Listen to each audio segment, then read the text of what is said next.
imaging. And in this today's session, I'll be basically dealing with the various techniques, and in the subsequent session, I'll be dealing with the pathologies. Before going into the various techniques and modalities, I'll first briefly speak upon the anatomy of the biliary tree. So this is important because it requires good anatomic detail and understanding for the interpretation of the pathologies. And so for interpretation of these pathologies, we need a thorough basic biliary anatomy knowledge, the common developmental anomalies and variations, and also this is relevant for surgical techniques during the exposure and drainage of the biliary tract.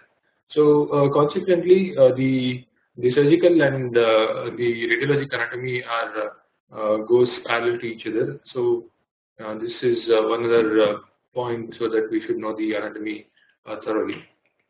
So coming to the basic intrahepatic bile duct anatomy. So the bile which is formed from the liver is drained from the ductular and canalicular network of the acini. So these ducts run into with the branches of the portal vein and the hepatic artery within the portal triad.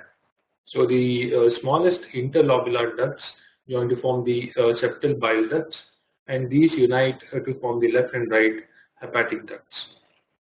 So this is a basic diagram demonstrating the this is the green ducts are the intrahepatic bile ducts, and these are marked as the segmental branches. This is the left, and these are on the right. So the basic drainage, most commonest drainage pattern is the left hepatic duct drains the left-sided three segments, that is the segment 2, 3, and 4.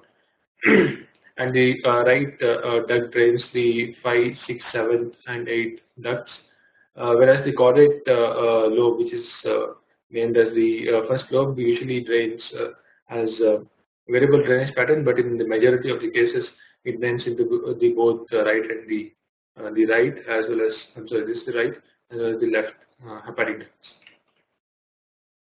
So this is a line diagram illustrating the most commonest pattern of the branching pattern and the drainage.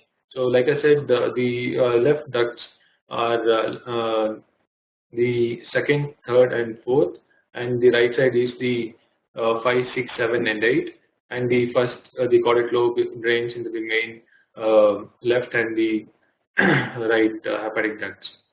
So they are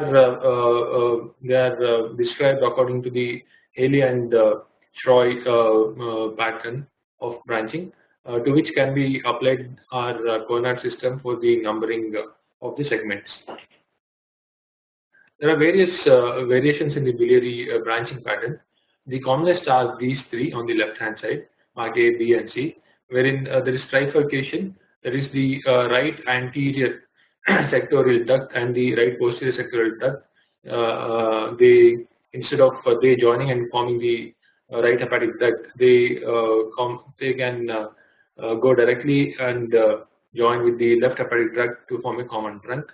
Or the other pattern, common pattern, is the right posterior sectoral duct draining into the left hepatic duct, and these two forming a common channel, and then joining the right anterior sectoral duct.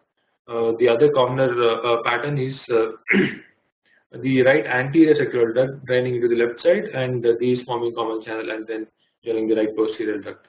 There are also other lesser types of branching pattern.